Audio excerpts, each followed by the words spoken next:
Two things happened this week that prompted me to prepare this video clip for you. One is we did an interview earlier in the week with a woman who had been with the same man for 62 years and married for 52, and she explained some of the ups and downs, ins and outs of being in a relationship that long. Some of the women's responses to what she had to say was not favorable, and I will be addressing that in the video clip that you'll see in a minute. I also prepared this in response to a letter writer's question. She was having a lot of anxiety about the possibility of being in a relationship and sharing her love with some guy, and then having to deal with the emotional fallout of him cheating on her. I shared my own thoughts on why I just never worry about that kind of stuff, and I'm sure it'll be different for you to hear. I thought it was important enough to highlight because it seems to be a source of a lot of emotional angst for women. And even we see it in the responses that are typed in the chat room. It's like the default thing that a lot of you go to for any action, any kind of behavior that a guy has. Oh, he's cheating. He must be doing something else with some woman. And it's like that's your top worry. That's your main concern. And it's eating you all alive. And I think that, there's an adjustment needed so that you take better care of yourself in situations like this. Okay, so I'm not saying you're gonna agree with me. It's just my perspective. I'll talk to you later. Let me know what you think in the comment section down below.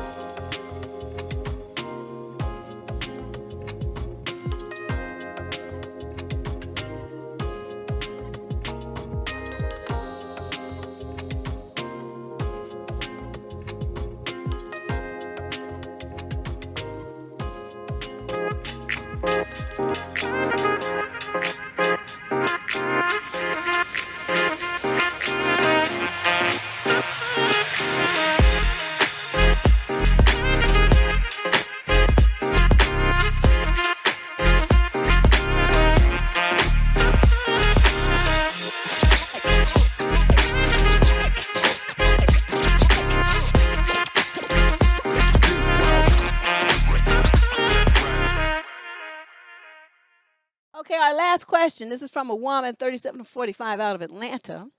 I'm a 40-year-old mother currently in the dating world. I struggle with jealousy and obsessive thoughts. I'll try my best to get straight to the point. Thank you, Jesus. I think all men cheat and want really young women like teenagers. As you can imagine, this is a huge barrier to me having a happy relationship. I have two questions for you, Deb. Number one, are there other women who also have these beliefs, or am I the only one? And number two, if so, how do other women handle this, especially if they are married? Is it a struggle for men not to think about eggplants when they see a young, attractive female? I'm not attacking men, so please do not criticize me for asking these questions. This is a real struggle for me. I have a teenage daughter of whom I vowed that no man I'm dating will ever meet her. Your advice is greatly appreciated. Well, let me start from the bottom and go work up. That's probably a good idea because a lot of things, the mama's boyfriend and stepfather's crap, that is a big no-no, and it's always some BS. Even men, you living with them. I mean, the uncles, all of them around the little teenage girls, little young girls and stuff. No, just don't do that. Okay, so that I don't have you. I'm in full agreement with you there. Now, the question, though, is why are you doing it? Sounds like you would be doing it mainly because you'd be feeling jealous and insecure, like he would want her more than he would want you. But whatever the reason is, protect your daughter. Okay, so that's kind of a moot point. Now let's move on. You want to talk about, is it a struggle for men not to think about it when they see a young, attractive female? Of course they're going to think about it, but that doesn't mean they're going to act on it. Shoot, you think I don't think about it when I see a young, hot-looking dude? I practically break my neck looking at that. My eyes roll around in my head. All kind of stuff happens. I start having all kind of flashbacks of when I was young and could have got that. I'm sure men do the same thing. But you know what? As a mature adults, we don't act on everything that we think. We enjoy the 20 seconds of fantasy, and then we go on with our life because we have something at home that is more important to us, that is richer, that has more value, that has history, that we love. Okay? So, yeah, you can look at that. Just like, okay, you know that you like strawberry ice cream, But you go into the, don't we all do this? We come to the store, we going to get us a strawberry ice cream cone. But you walk your ass into Haagen-Dazs or wherever you go, don't you look at all the flavors and remark at how good that tasty and that looks, and then you get your strawberry ice cream cone and you go home. It's the same principle. Everybody looks because it's different. But that doesn't mean that you want to take it home. And that's the part that you're getting lost in. You're getting stuck in that part. Okay? That's how I look at it. It's just like, going to a candy store, ice cream store. So what? Um, Now, this thing about you struggling with jealousy and stuff, that means you think all men will cheat. Well, I don't know. That's really funny because I was having this conversation not only with my cousin, but with a couple of my friends too. After Joyce's video the other day, and I noticed some comments in the chat room and on the wall and stuff, and people were really having a problem with her perception, with her statement that men are going to do what they do. And, they're like, well, no, he can't do this. Okay, tell me how you can stop him. What you going to do? How you going to stop that? What magical tool do you have to prevent someone from cheating on you if that's what they want to do? No amount of your cooking, cleaning, sexing, doing dishes, dressing fancy, working out the gym, wearing laundry, none of that is going to stop a man who wants to cheat. It's not going to happen. So what does Deborah do? Deborah don't give a shit. Do what you want to do. If I don't like what you're doing, I'm out. That's my decision. Now, I'm not going to stay there and rant and rave at you about why did you cheat on me and go crazy and do all this stuff. I don't do that. I never worry about what men do with their eggplants. I just don't. I don't give a shit what you do with it. Just understand that whatever you do, I'm going to do too, and I'm going to do more of it, and I'm going to do it better and more often and faster than you. That's my understanding. That's what I'd be telling them from the gate. So everybody knows, if you want to set this up as some kind of competition, we can do that. But I'm going to always win because no matter how old I am, I still look good. That's why I stay, looking. I keep my skin up. I keep my hair up. I keep my body up. So I can always get men if that's what I want to do.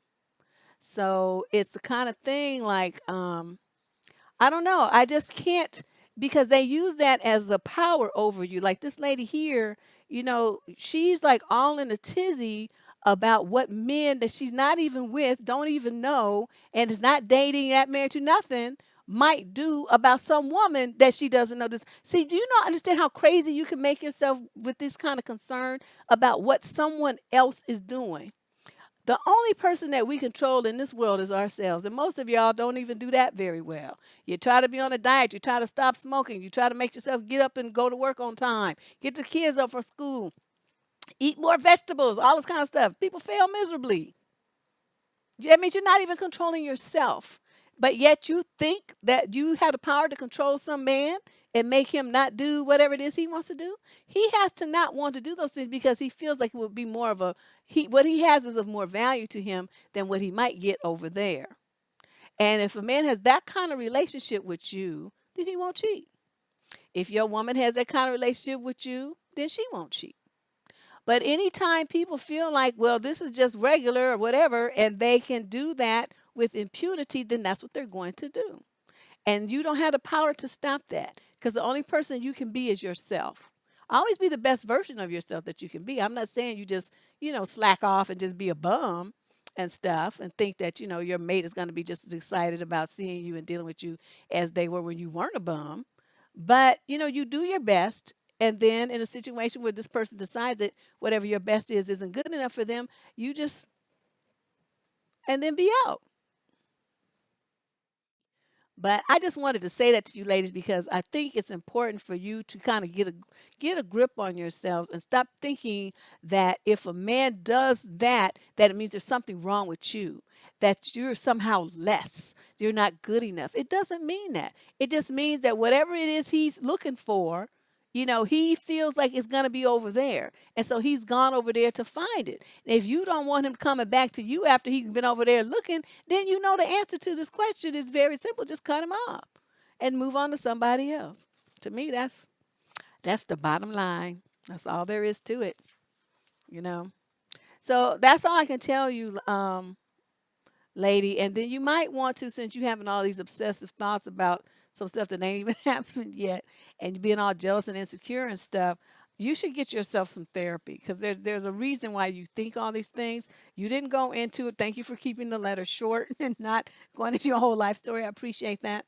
But there's something deeper going on here, and some sense of rejection and feeling insecure and all the stuff. Your self-esteem is kind of shaky, and so you're measuring your self-esteem on whether this guy, stays with you or cheats on you or not. And yet, like, that's something to say about how valuable you are as a woman, how beautiful you are, how sexy you are, how anything. It has nothing to do with you. It's about him and his own insecurities and his quest for something to fill him up that's external, instead of him filling himself up from inside. And when people are confident and have high self-esteem, that's what they're able to do. When people have low self-esteem and they're looking for validation from other people, they need that other source to make them feel good about themselves. So understand that it's nothing to do with you, and you can't fix that. You're not a shrink unless that's your line of work and you want to work on your man for free.